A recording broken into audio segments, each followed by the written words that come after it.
যুবক, তোমার হাত দুখানা দাও, আমি তোমাকে জোর করে হলেও বলছি। বাবাজি, আপনার পা দুখানা এগিয়ে দেন, পা জড়িয়ে ধরে বলছি, আপনার ঈমান, আপনার ঈমান আপনি নির্ভেজাল করুন। আপনার জীবন আর আপনার মাল, আপনার সম্পদ, এটা তো আপনার নয়, এটা তো আপনি বিক্রি করে দিয়েছেন। এটা তো আপনার রব আপনার কাছে আমানত রেখেছে, ঠিক কিনা?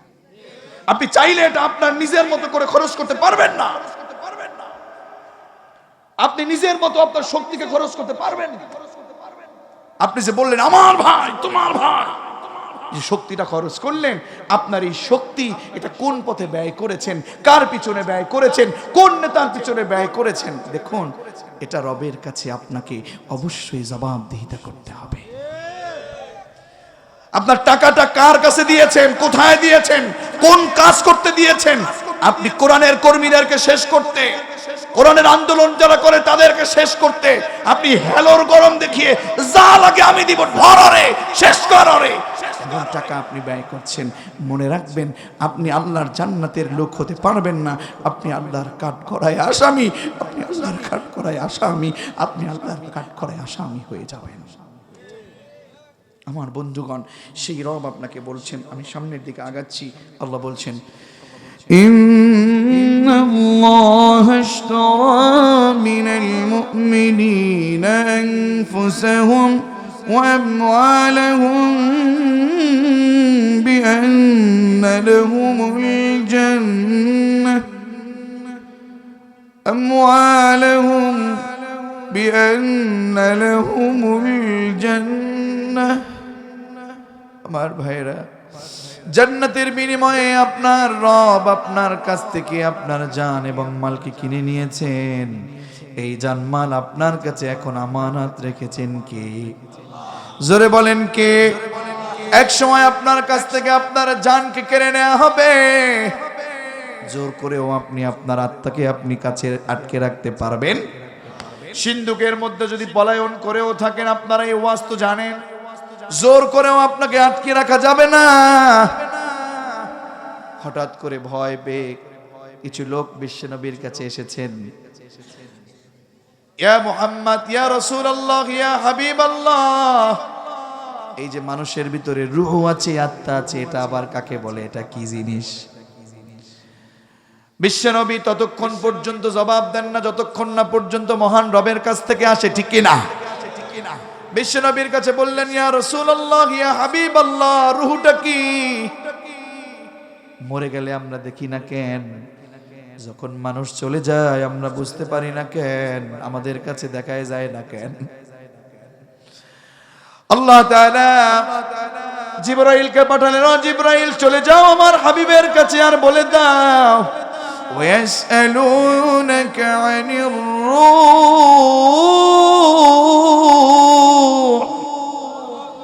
ويسألونك عن الروح قل الروح من أمر ربي وما أوتيتم من العلم إلا قليلا।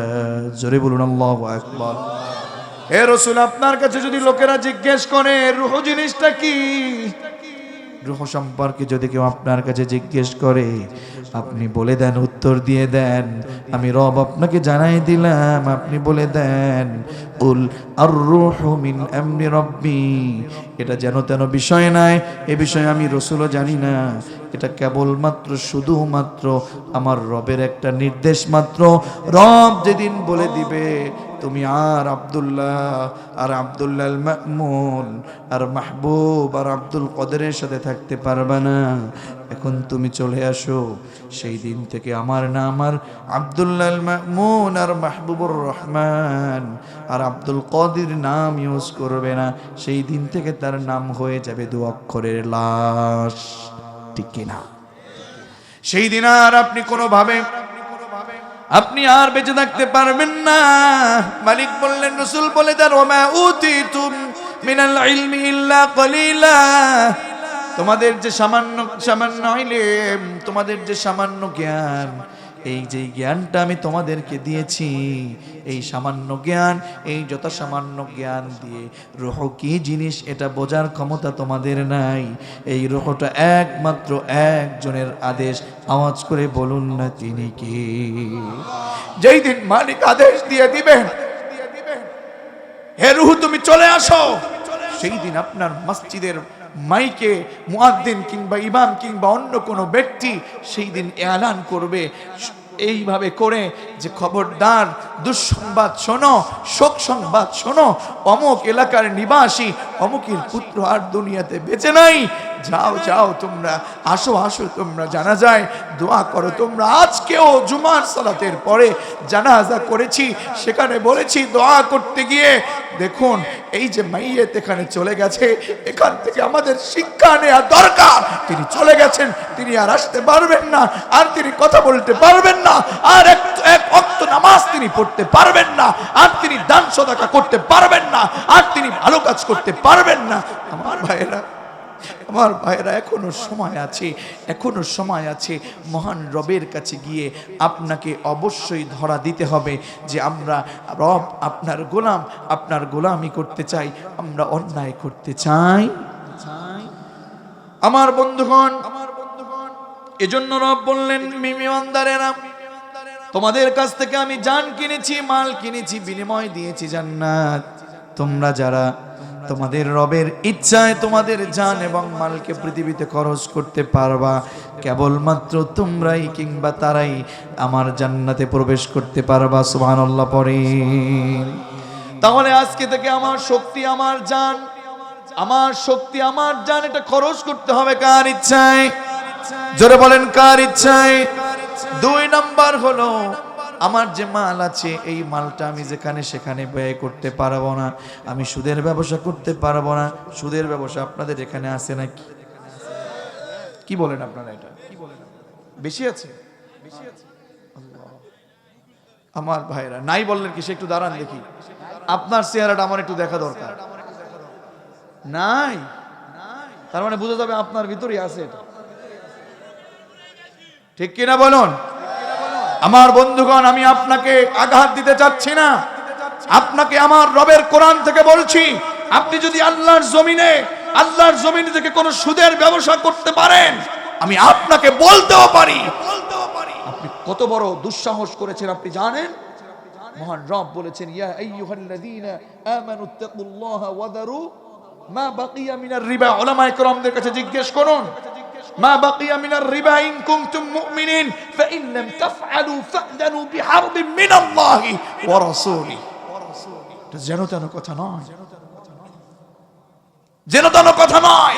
মালিক বলছেন, কত চমৎকার করে বলেছেন, কত সুন্দর বুঝিয়ে বলেছেন, ব্র্যাকেট দিয়ে বলেছেন। ব্র্যাকেট চিনেন নাকি আপনারা?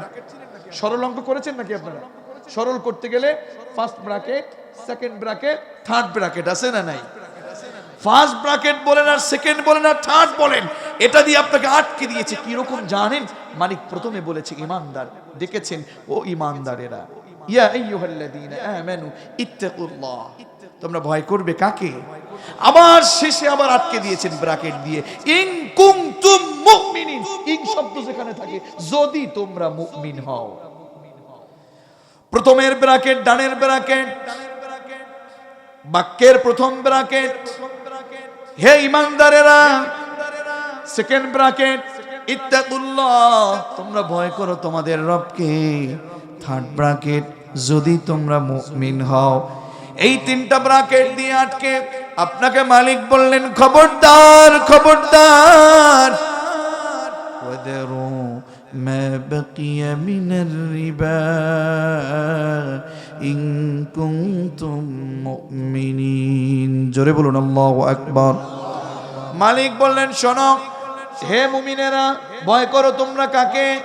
আবার যদি তোমরা মুমিন হও, খবরদার তোমরা সুদ খেও না। তোমরা ওয়াদারু মা বাকিয়া মিনার রিবা, চক্রবৃদ্ধি আকারের যেই সুদ তোমরা ব্যবসার মধ্যে নিয়েছো, এই সুদটা তোমরা ছেড়ে দাও। কথাকার এবার বুঝলাম, সাল্লাম না, আল্লাহর একটা কথা মানলাম না। একটা কথা আমি বলি, ইবলিস যে ইবলিস হয়েছে, শয়তান হয়েছে, মারদুদ হয়েছে, রজিম হয়েছে, কয়টা নির্দেশ আল্লাহর অমান্য করেছে? কথা বলেন না কেন? কয়টা নির্দেশ? জোরে বলেন কয়টা নির্দেশ? আর আপনি আমি আল্লাহর দৈনিক কত নির্দেশ অমান্য করি? কি করে আল্লাহ মাফ করবে? আমার তো বুঝে আসে না, আমার তো বুঝে আসে না। আমার রব আপনাকে আমাকে যদি জাহান্নামে দেয় তাহলে পৃথিবীতে এসে লাভটা কি? এই হায়াতে লাভটা কি? আমার বন্ধুগণ, প্রাণপ্রিয় শরীয়তপুরবাসী, আপনার জন্য আমার যে পরামর্শ, আমার বন্ধুগণ আপনাকে আমি ভালোবেসে বলছি, মালিক বলছেন সুদ তোমরা ছেড়ে দাও, সুদ তোমরা ছেড়ে দাও।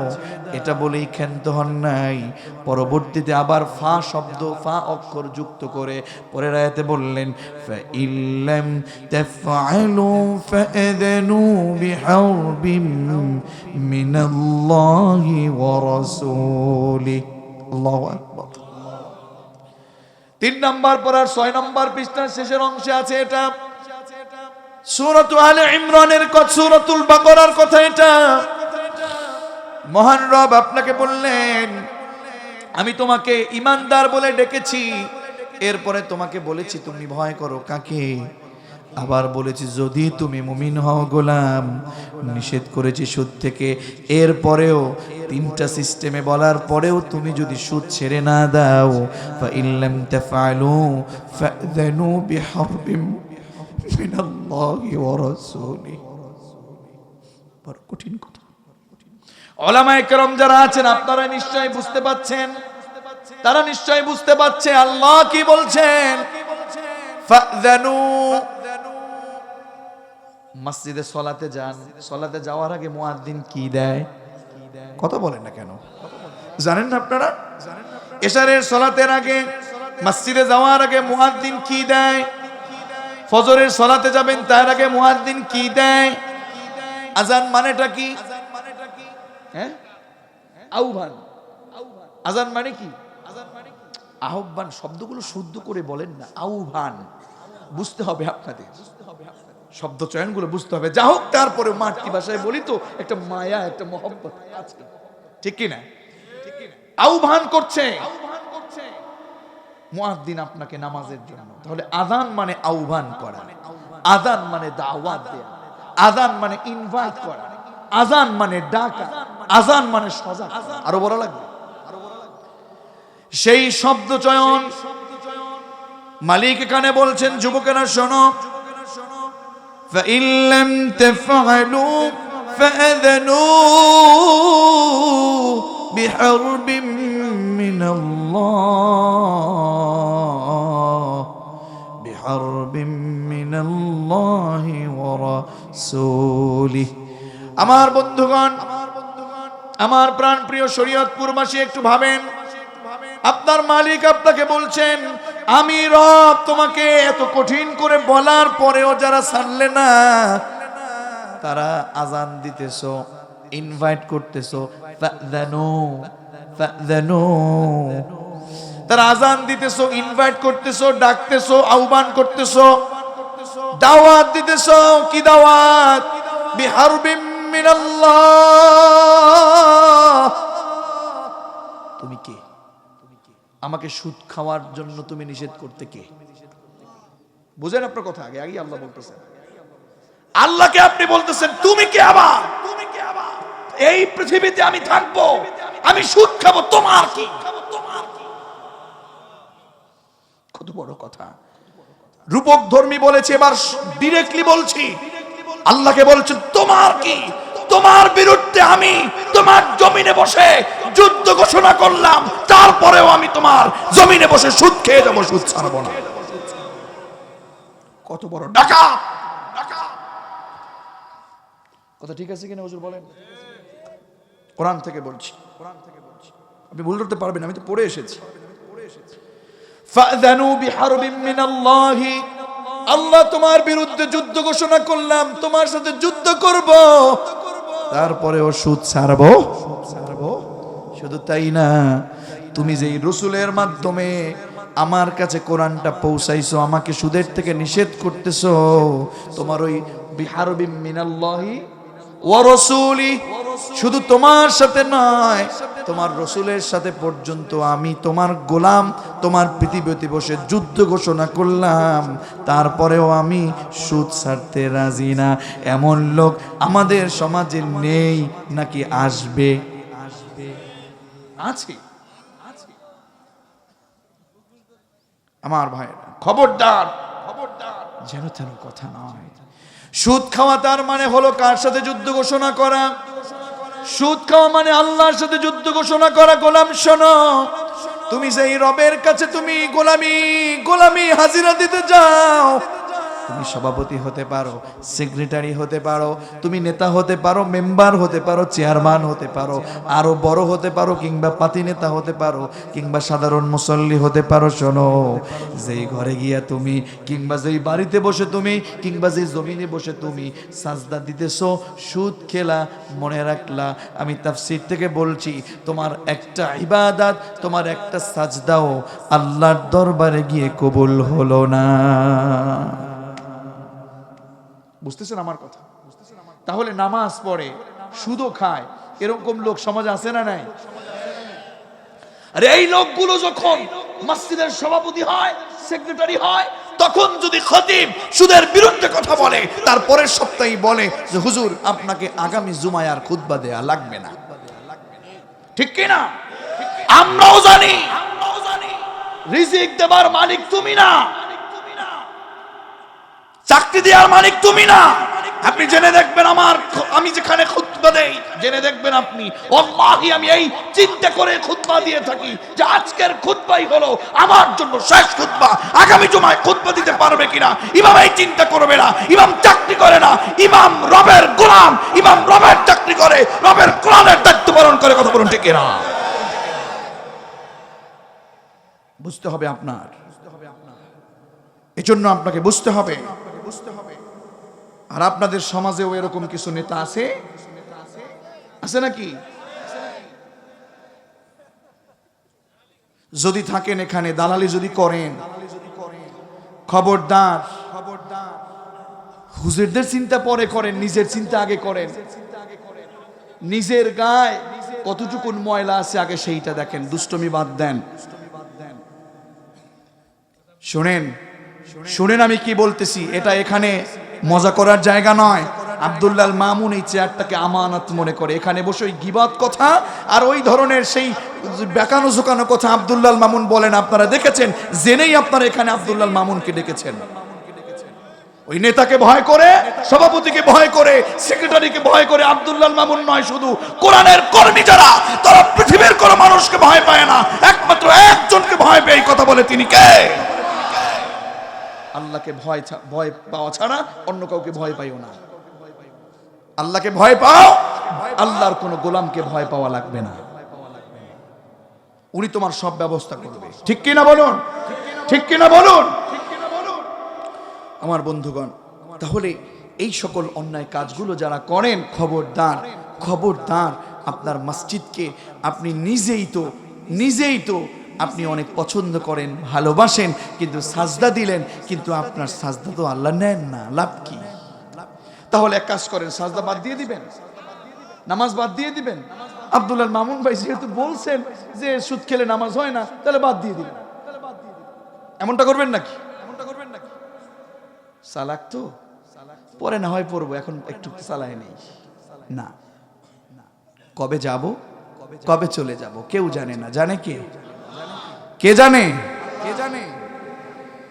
আমার ভাইয়েরা, যদি আপনি পাপী আত্মার অন্তর্ভুক্ত হয়ে যান, আপনি যদি অনেক অন্যায় করে থাকেন, শাদ্দাদ বিন আওস বিশ্বনবীর সাহাবী, তিনি বললেন, হে দুনিয়ার মানুষ, বিশ্বনবী বলেছেন তুমি তো পাপী হয়ে গেছো, তুমি তো অন্যায়কারী হয়ে গেছো, তুমি তো অপরাধী হয়ে গেছো, তুমি তো মহান রবের রূহ যখন চলে যাবে, যখন রূহ কবজ হয়ে যাবে, মালাকুল মউত যখন এসে যাবে, তখন তো তুমি তোমার সেই মৃত্যুর যন্ত্রণা সহ্য করতে পারবে না। যারা পাপী, যারা অপরাধী, জান কবজ করবার জন্য, রূহ কবজ করবার জন্য জাহান্নামের একদল ফেরেশতাকে মালাকুল মাউত নিয়ে আসে, একটা পচা দুর্গন্ধযুক্ত একটা কাফন নিয়ে এসে এরপরে সেই পাপিষ্ঠ আত্মাকে ডাকে আর বলে, বের হয়ে আয়, আল্লাহর অসন্তুষ্টির পথে বের হয়ে আয়। জানটা পর্যন্ত কবজ হয়ে যাবার পরে তার সেই রূহটা, জানটা প্রথম আসমানের দরজার কাছে গেলে দুর্গন্ধযুক্ত সেই কাফনে মোড়ানো সেই পাপিষ্ঠ আত্মাটা থাকবার কারণে প্রথম আসমানের দরজাটা পর্যন্ত ওর জন্য খুলে না।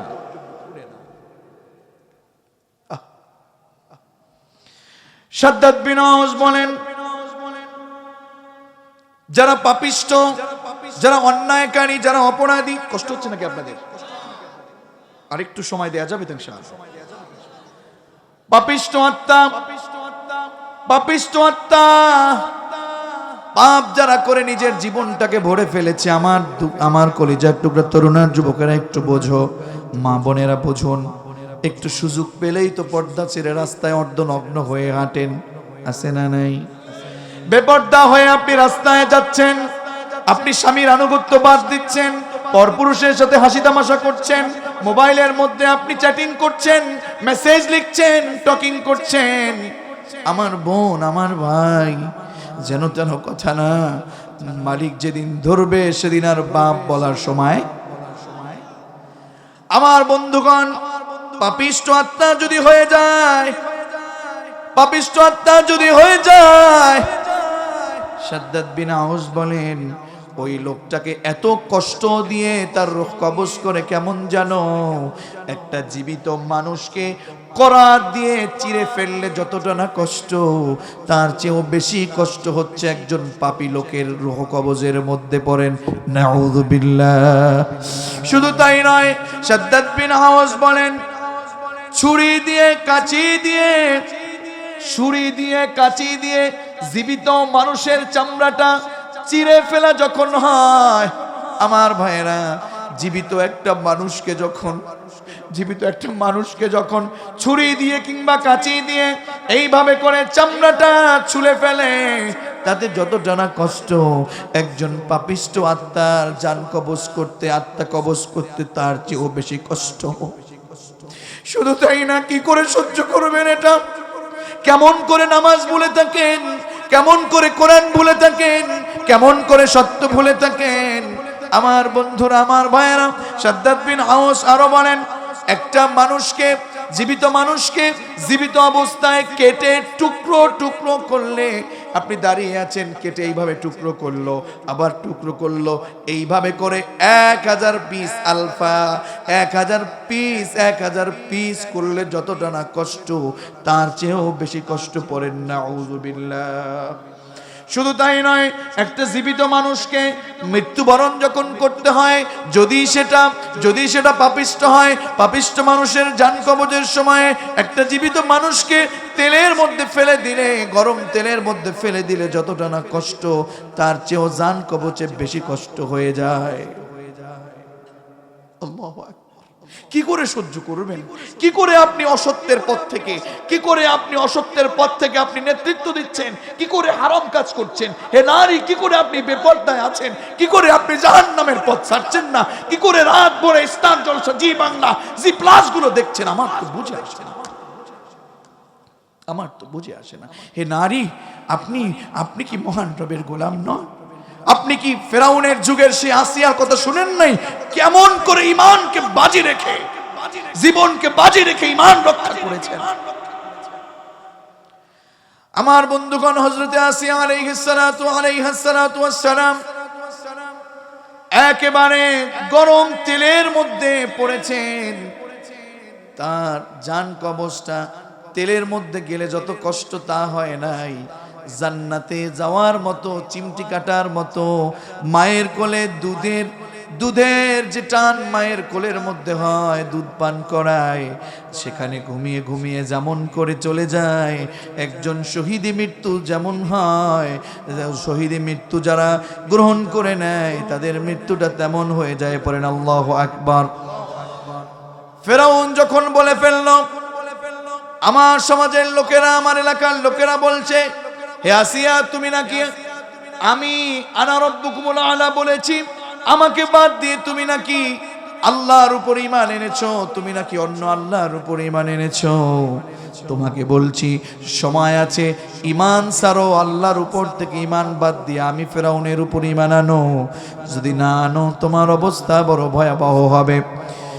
হযরত আসিয়া আলাইহিস সালাতু ওয়াস সালাম তিনি নিজে একা ঈমান আনে নাই, ফেরাউনের সাথে অর্থমন্ত্রী যিনি আছেন তার স্ত্রী, ফেরাউনের বান্ধবী, তার সাথে একসাথে থেকে থেকে ঈমান এনেছেন। বিশ্বাস করুন, মা বোনেরা অনেক কষ্ট করেছেন ইসলামের জন্য, মহান রবের দাওয়াতের জন্য। মানুষ সব একত্র করা হলো, আসিয়া এবং অর্থমন্ত্রীর স্ত্রীকে ডাকা হলো, বলল তোমাদেরকে বলছি এখনো সময় আছে, আমি যেহেতু বলছি আনা রাব্বুকুমুল আলা, আমার উপরে ঈমান আনো, আমি সবচেয়ে বড় রব, ওই ঈমান ছাড়ো, যদি না আনো তোমাদের অবস্থা বড় ভয়াবহ হবে। আসিয়া বললেন তুমি যা করতে পারো করো, সব কিছু দিতে রাজি, কিন্তু ঈমান বিক্রি করতে আমরা রাজি নই। ঠিক কি না? ফেরাউন বললেন শোনো, ভয়াবহ যেহেতু হবে এরপরেও তুমি বিশ্বাস করছো না, সেনাবাহিনীদেরকে ডাকলো, এক কাজ করো, বড় একটি গর্ত খোঁজো, সেখানকার মধ্যে তোমরা একটা গরম একটি পাত্রের মধ্যে গরম তেলগুলো ঢেলে দাও, আর গরম করতে থাকো, টকবক করতে আছে সেই তেলগুলো। ফেরাউন বলল হে আসিয়া, তোমাকে এখনো সময় দিচ্ছি, এখনো তুমি আমার উপর ঈমান আনো। আসিয়া বলল না না, এই পৃথিবী যার আমাকে সৃষ্টি করেছেন, যিনি আমি ঈমান এনেছি তার উপর, তিনি কে? শোনো, আমি তোমার উপর ঈমান আনতে পারি না, আমি তো তোমার গোলাম নই, আমি তো একজনের গোলাম, তিনি কে? ফেরাউন বলল তোমার বিশ্বাস হয় না, এই কঠিন আযাবের কথা তোমার বিশ্বাস হয় না? কাজ করো তাহলে আমি তোমাকে একটা দেখাচ্ছি তার নমুনা। ওই যে তোমার বান্ধবী, আমার অর্থমন্ত্রীর স্ত্রী যে ঈমান এনেছে, আগে ওকে ফেলবো, এরপরেও তোমাকে সুযোগ দিচ্ছি। ফেরাউনের অর্থমন্ত্রীর স্ত্রী বুকে একটা ছোট্ট বাচ্চা নিয়ে আছে, শিশু বাচ্চা কোলে নিয়ে আগাচ্ছে, আর বলতেছে তোমাকে বলতেছি, তুমি যদি ঈমান না ছাড়ো, তুমি যদি আমার উপর ঈমান না আনো, তোমাকে এই গরম তেলের মধ্যে ফেলবো। বলল যত কিছু করেন আমি ঈমান ছাড়বো না, কারণ ঈমান এনেছি কার উপরে? আমার বন্ধুগণ, ফেরাউন সেনাবাহিনীদেরকে নির্দেশ দিল এক কাজ করো, যেহেতু ওর কোলে বাচ্চা আছে, বাচ্চাটাকে ওর কোল থেকে টেনে আনো, কারণ মা যেহেতু সন্তানের উপর মায়া। ছোট্ট বাচ্চাটাকে কোল থেকে টেনে আনলো, কান্না করছে। ছোট্ট বাচ্চাটাকে টেনে আনার পরে এরপরে বলল এখনো সময় আছে, ঈমান ছাড়ো, আমার উপর ঈমান আনো, না হলে তোমার কোলের বাচ্চাটাকে ওই গরম তেলের মধ্যে ফেলবো। মা রাজি হলেন না, ফেরাউনের অর্থমন্ত্রীর স্ত্রী রাজি হলো না। সেনাবাহিনীদেরকে নির্দেশ দিল এক কাজ করো, ছেলেটাকে পাঠিয়ে দাও, এই গরম তেলের মধ্যে ছেড়ে দাও। মুহূর্তের মধ্যে ছেড়ে দিল, আর মুহূর্তের মধ্যে রোস্ট হয়ে গেল। আল্লাহু আকবার। মা দেখছে তাকিয়ে তাকিয়ে সন্তানের অবস্থা। এবার বলতেছেন হে অর্থমন্ত্রীর স্ত্রী, সময় আছে, এখনো তুমি ঈমান আনো, না হলে দ্বিতীয়বার তোমার অবস্থা। আসিয়া তুমি দেখে রাখো কি অবস্থা হয়, তুমি এখনো বলো, এখনো তুমি ভালো হয়ে যাও। অর্থমন্ত্রীর স্ত্রী বললেন আপনি যা করেন সব করতে পারেন, কিন্তু ঈমান বিক্রি করব? হঠাৎ করে কেমন যেন কুদরতি আওয়াজে সেই তেলের কড়াই থেকে কুদরতি আওয়াজে ছোট বাচ্চা চিৎকার মেরে মেরে বলে, ওগো মা, তুমি মনে করেছো এটা তেলের চুলা, এটা তেলের কড়াই। ওগো মা, তোমার কোনো ভয় নাই, এটা তেলের কড়াই না, এটা জান্নাতের বাগান। মা তুমি আসো। কি মনে করেছেন? মা তুমি আসো। ফেরাউন নির্দেশ দিল সেনাবাহিনীদেরকে ফেলে দাও এই মহিলাটাকে। ফেলে দিল, মুহূর্তের মধ্যে রোস্ট হয়ে গেল। আসিয়াকে বলল আসিয়া এখনো সময় আছে, এখনো তুমি ভালো হয়ে যাও, কোনো বর্ণ নাই। আসিয়াকে উলঙ্গ করলো, ইমানের জন্য উলঙ্গ করে ফেললো। এরপরেও ইমান ছাড়ে না, কারণ ইমান এনেছে কার উপরে? ফেরাউন শাস্তি দিতে দিতে স্ত্রীকে পর্যন্ত ছাড়লো না, উলঙ্গ করে ফেললো তক্তার উপরে। বর্ণনায় এসেছে তক্তার উপরে হাত টান করে হাতের উপরে পেরেক মারলো, ফিলকি দিয়ে রক্ত আসলো। এরপরেও আছে ইমান ছাড়ে না, কারণ এই ইমানটা এনেছে কার উপরে? আমার বন্ধুগণ, হাতে পেরেক, পায়ে পেরেক। এরপরে বর্ণনা, অন্য বর্ণনা আছে আসিয়াকে ওই সেই অর্থমন্ত্রীর স্ত্রীর মতো আসিয়াকেও বলেছে, যদি তুমি এখনো না ছাড়ো এই গরম তেলের মধ্যে তোমাকে ফেলবো। আসিয়া ডাক দিয়ে মহান রবকে বলে, ইয ক্বালাত রব্বি ইবনি লি ইনদাকা বাইতান ফিল জান্নাতি ওয়া নাজ্জিনি মিন ফিরআউনা ওয়া আমালিহি ওয়া নাজ্জিনি মিনাল কওমিয যালিমিন। আওয়াজ করে রবকে খুশি করে বলুন আল্লাহু আকবার।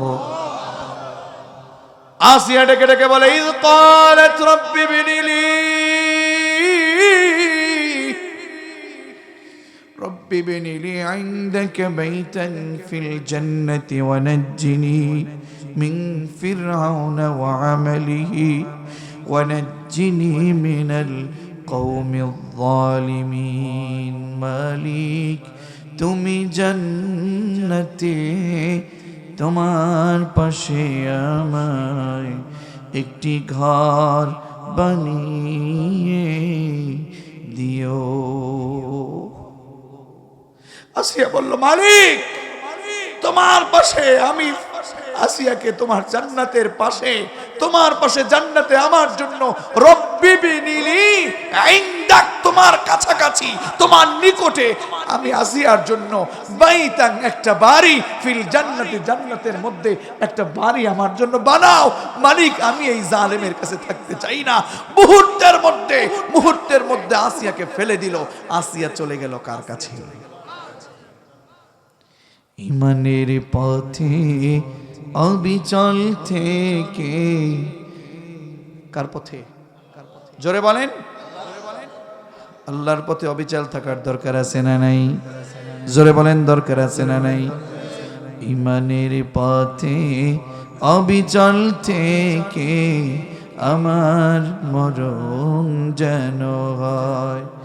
ইমানের পথে অবিচল থেকে আমার মরণ যেন হয়।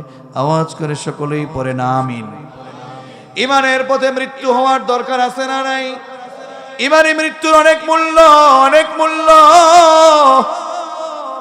পাপিষ্ঠ আত্মার জীবন কাহিনী, জীবন জান কবজ করা শুনেছেন।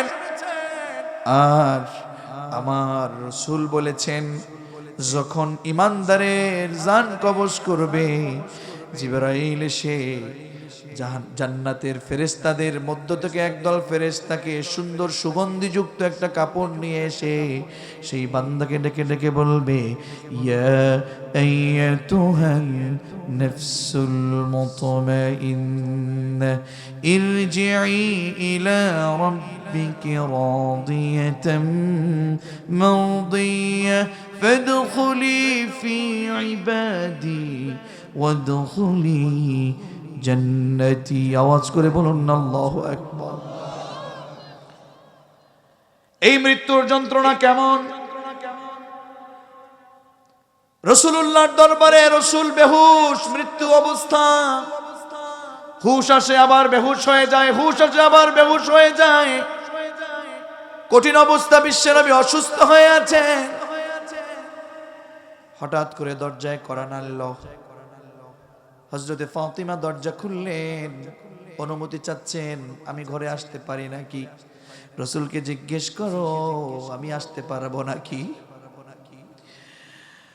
বিশ্বনবী জনাবে মুহাম্মদুর রাসূলুল্লাহর কাছে তার মেয়ে ফাতিমা চলে গেলেন। ওগো বাবা, এই আপনার দরবারে এই পর্যন্ত যারা এসেছে সবাইকে তো চিনেছি, আজকে এমন একজন লোক এসেছে বিশাল আকৃতি, তাকে চিনি না, জীবনে কোনোদিন দেখি নাই, আপনার কাছে আসতে চায়, অনুমতি চায়, আপনার কাছে আসবে গো রাসূল। ওগো বাবা, কে এই লোকটা? একে তো জীবনে কোনোদিন দেখি নাই। আল্লাহু আকবার। বিশ্বনবী বললেন, ওগো ফাতিমা, এটা আর কেউ নয়, তোমার বাবাকে ইয়াতীম করতে এসেছে, এই হলো মালাকুল মউত। আল্লাহু আকবার। বিশ্বনবী বললেন, আমি যদি অনুমতি না দেই,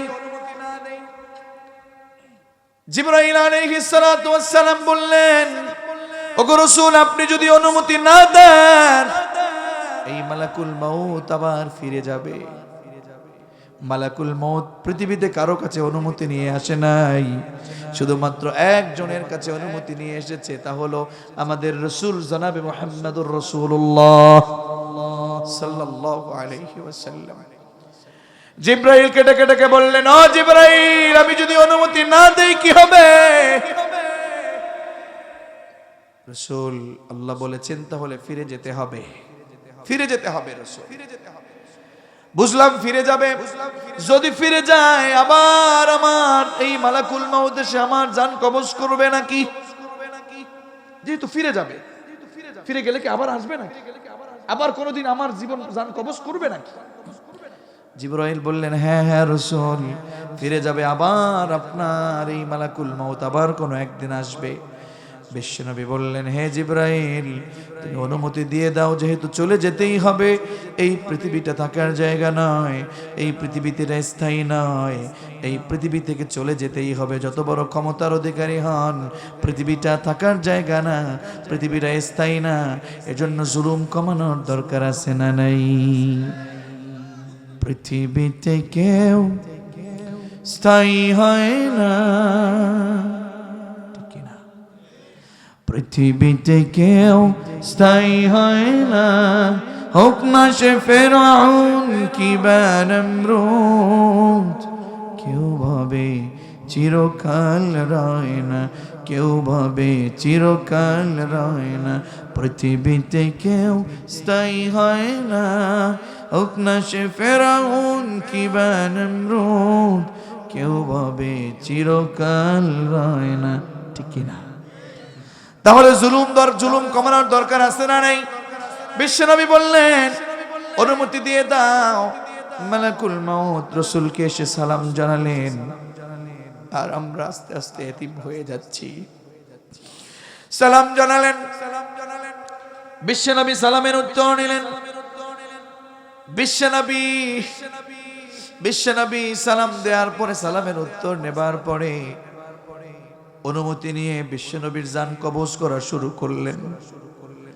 মালাকুল মউত খুব সাবধানে, খুব শ্রদ্ধা নিয়ে যখন জান কবজ করছেন, বিশ্বনবীর বুকে একটু হাত রেখেছেন। আল্লাহু আকবার। বিশ্বনবী ডেকে ডেকে বললেন, ও মালাকুল মউত, কি করছো? হাত উপরে উঠাও। পৃথিবীর পাহাড়গুলো মনে হয় আমার বুকের উপরে, হাতটা সরায় ফেলো। কেমন যন্ত্রণা! আল্লাহু আকবার। মৃত্যুর যন্ত্রণা বিশ্বনবীর উপরেও ছিল। আল্লাহু আকবার। কি করছি আমরা? কি অপরাধগুলো করছি? কি করে সহ্য করব? বিশ্বনবীর ওই সময় এমন একটা ঘটনা ঘটলো, আল্লাহু আকবার বলেন না। বিশ্বনবী ভুললেন না আব্দুল্লাহ আল মামুনের কথা, বিশ্বনবী ভুললেন না আবু বকরের কথা, বিশ্বনবী আব্দুল কাদেরের কথা ভুললেন না। আপনি রাসূলের উম্মত, আপনার কথাও বিশ্বনবী ভুললেন না। বিশ্বনবী তখন বললেন, হে জিবরাইল, হে আজরাইল, মালাকুল মউত, তোমার কাছে যত মৃত্যুর যন্ত্রণা আছে, সব যন্ত্রণাগুলো আমি রাসূলকে দিয়ে দাও। আমার উম্মতদেরকে এই মৃত্যুর যন্ত্রণা থেকে তুমি বাঁচায় দাও। আমার উম্মতরা কি করে এই মৃত্যুর যন্ত্রণা সহ্য করবে? আল্লাহু আকবার। যেই রাসূল মৃত্যুর সময়টা পর্যন্ত আমাদের মতো আমাদের মতো এরকম নাফরমান অকৃতজ্ঞ উম্মতদেরকে ভুললেন না। আমরা কেমন অকৃতজ্ঞ জানেন? যেই রসুল আমাদের জন্য কত কষ্ট করেছেন, সেই রসুলের সুন্নাতগুলো, দাড়িগুলো কেটে কেটে শেভ করে সুন্নাতগুলো ধ্বংস করে করে শেষ করে দিচ্ছি, আছে না নাই? এই পৃথিবীতে সবচেয়ে বেশি, সবচেয়ে বড় যে সুন্নাত, আল্লাহর জমিনে আল্লাহর কোরআনের আইন বাস্তবায়ন করতে হবে, আল্লাহর জমিনে আল্লাহর কোরআনের আইন চলবে, এরকম সুন্নাত যারা ধ্বংস করছে এরা আর কেউ নয়, এরা আব্দুল্লাহ বিন উবাই কিংবা আবু জাহেলদের উত্তরসূরি। কথা বলুন ঠিক না? আমার বন্ধুগণ, আমার রাসূল সে সময় আমাদের কথা বললেন না। মালাকুল মাউত ডেকে বললেন, ইয়া রাসূলুল্লাহ, ইয়া হাবিবাল্লাহ, তা কি করে হয়? কি করে তা সম্ভব? কি করে তা সম্ভব? কোনোভাবেই তো এটা থেকে মুক্ত করা যাবে না। তবে আপনাকে আমি একটা কথা দিতে পারি, ইয়া রাসূলুল্লাহ, ইয়া হাবিবাল্লাহ, আপনার যেই উম্মতটা এই আমল করবে, একটু খেয়াল করুন। মালাকুল মাউত রাসূলকে বলতেছেন, ইয়া রাসূলুল্লাহ, ইয়া হাবিবাল্লাহ, যুবক তোমাকে বলছি, বাবাজি আপনাকে বলছি, মা বোন আপনাকে বলছি, আমার বিশ্বনবী এরকম মুহূর্তেও আমাকে ভুললো না, আপনাকে ভুললো না। মালাকুল মাউত বলল, ইয়া রাসূলুল্লাহ, ইয়া হাবিবাল্লাহ, আপনার যে উম্মত এই আমলটা করবে, কি আমল? প্রত্যেক ফরজ সালাতের পরে, যোহর সালাত পড়েছে 4 রাকাত ফরজ, আসর পড়েছে, মাগরিব পড়েছে, ইশা পড়েছে, ফজর পড়েছে, 5 ওয়াক্ত সালাতের পরে যেই ব্যক্তি, আপনার যে উম্মত আয়াতুল কুরসি পড়বে, আমি মালাকুল মাউত তার মৃত্যুর যন্ত্রণাটা কমিয়ে দিব। সুবহানাল্লাহ পড়লেন, ভালো লাগলো আমার কাছে, কিন্তু একটা কথা আছে, আয়াতুল কুরসি মুখস্থ করলেই হবে না, পড়লেই হবে না। আয়াতুল কুরসির কথা অনেক তাফসীর আছে, এটা একটা বিষয়। আমি নিজে কোনোদিন আলোচনা শেষ করে এই আয়াতের আলোচনা শেষ করতে পারি নাই ক্লিয়ারলি, পড়েও শেষ করতে পারি নাই। কারণ আল্লাহর গুণগান, আল্লাহর কথা, আল্লাহর তাফসীর কোরআন, এটা বর্ণনা করে শেষ করা যায়? আল্লাহু আকবার বলেন না। আয়াতুল কুরসির ভিতরে 10টা ক্ষমতা আছে কার? এই 10টা ক্ষমতাকে বিশ্বাস করতে হবে, এরপরে আমল করতে পারলে লাভ না লস, লাভ না লস। আমার বন্ধুগণ, তাহলে এই আয়াতুল কুরসি পড়ার দরকার আছে না নাই? তাহলে ইমানে মৃত্যুর দরকার আছে না নাই? ইমান বড় দামি জিনিস। সেই ইমানদারদেরকে রব ডেকে ডেকে বলছেন, ইন্নাল্লাহা ইশতারা মিনাল মুমিনিন আনফুসাহুম ওয়া আমওয়ালাহুম বিআন্না লাহুমুল জান্নাহ। জোরে বলুন আল্লাহু আকবার। মালিক ডেকে ডেকে বললেন, ও ইমানদারেরা, শোনো শোনো, নিশ্চয় তোমাদের আল্লাহ, নিশ্চয় আল্লাহ, আল্লাহ ইশতারা কিনে নিয়েছেন, ক্রয় করে নিয়েছেন, মিনাল মুমিনিনা, কাদের থেকে? জোরে বলেন, মুমিন কারা? বলেন বলেন। আমরা, আমরা তো বললাম ওই মুমিনদের কাছ থেকে যেই মুমিন তার নিজস্ব জান এবং নিজের মাল, আজকে তো নিজের জান ছাড়া পরের জান খরচ করে, আছে না নাই? নিজে বড় ভালো থাকে, কর্মীদেরকে নামায় দেয়, মারামারি করে, নুন খাওয়া রাজনীতির জন্য নিজের ভাই, এলাকার ভাইকে পর্যন্ত শেষ করে দেয়, আছে না নাই? থাকবে না কেন? আপনাদের শরীয়তপুরের মানুষ কিছুদিন পর পর শুধু খবর দেখান, মারামারি, এরপরে কত কিছু গোলাগুলি, আছে না নাই? এটা করা যাবে? আমার বন্ধুগণ, রব বলছেন মুমিনদের কাছ থেকে তাদের জান এবং মালকে কিনে নিয়েছেন, বিনিময় দিয়েছেন কি? জোরে বলেন, কিসের বিনিময় কিনে নিয়েছেন? তাহলে এবার আওয়াজ করে বলেন তো, আল্লাহর যে জান দেয়া কিনেছেন, আল্লাহ যে মাল কিনেছেন, এটা আল্লাহর কাছে নাকি এই জান মাল আমার কাছে? জোরে বলেন। আমার কাছে। কার কাছে? এতক্ষণ পরে বোঝা গেছে তো? আমার কাছে যেই জান, আমার কাছে যেই মাল, এই জানমাল আল্লাহ আমার থেকে কিনেছেন, কিন্তু নিলেন না। হ্যাঁ নিয়েছেন। কি নিয়েছেন? কি কিনেছেন? আমার জান এবং আমার মালের খরচ করবার ইচ্ছাটাকে উনি কিনে নিয়েছেন। আমার জান, আমার মাল যে কারো কাছে যে কোনো বিষয়ে খরচ করতে পারবো না, মালিক যেখানে রাজি জান খরচ করতে আমি সেখানে রাজি, মালিক যেখানে রাজি সম্পদ খরচ করতে আমি সেখানে রাজি। কথা বলুন ঠিক কিনা? কারণ আমরা জাহান্নাম চাই না, আমরা চাই জান্নাত। কারা কারা জান্নাত চান দুহাত তুলে আমার রবকে দেখায় দেয়। লিল্লাহি তাকবীর। আল্লাহ আমাদের হাতগুলো কবুল করুন, পড়েন আমিন। এই জান্নাতটা যেহেতু আমরা চাই, এই জান্নাতের আমল যেহেতু করতে চাই, আজকে থেকে আমরা আর অন্যায় করব না, অপরাধ করব না, সঠিক পথে চলব। আমি একটি আয়াত নিয়েছি, আয়াতে কারিমার পরিপূর্ণ হক আদায় করতে পারিনি, আর চাচ্ছি না সামনে আগাতে, শুধু অর্থটুকুন বলছি। মহান রব বলছেন, ইন্নাল্লাহা আশতারা, আল্লাহ কিনে নিয়েছেন, মিনাল মুমিনিনা, মুমিনদের কাছ থেকে, আনফুসাহুম, তাদের জান, ওয়া আমওয়ালাহুম, তাদের মাল, বিআন্না লাহুমুল জান্নাহ, জান্নাত দিবেন, এই কারণে তিনি জানমাল কিনে নিয়েছেন। সুতরাং আমরা কি চাই? কি চাই? আর বললেন, আমার ওই ইমানদারেরা কি করবে জানো? তারা কি করে জানো? তাদের কাজ কি?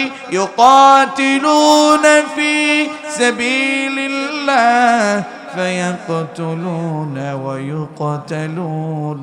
আমার ওই মুমিন গোলামেরা তারা আমার পথে তথা আল্লাহর পথে জিহাদ করে। আল্লাহর পথে যখন জিহাদ করে তারা নিজেরা মারেও, প্রয়োজনে মরেও।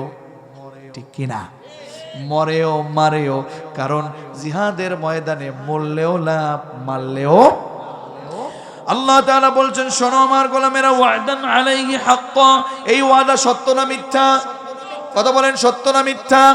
জান মাল যদি আপনি রবের ইচ্ছায় খরচ করেন, জান আপনি যদি আল্লাহর পথে খরচ করেন, মাল যদি আপনি আল্লাহর পথে খরচ করেন, আল্লাহ জান্নাত দিবে। এই ওয়াদা সত্য না মিথ্যা?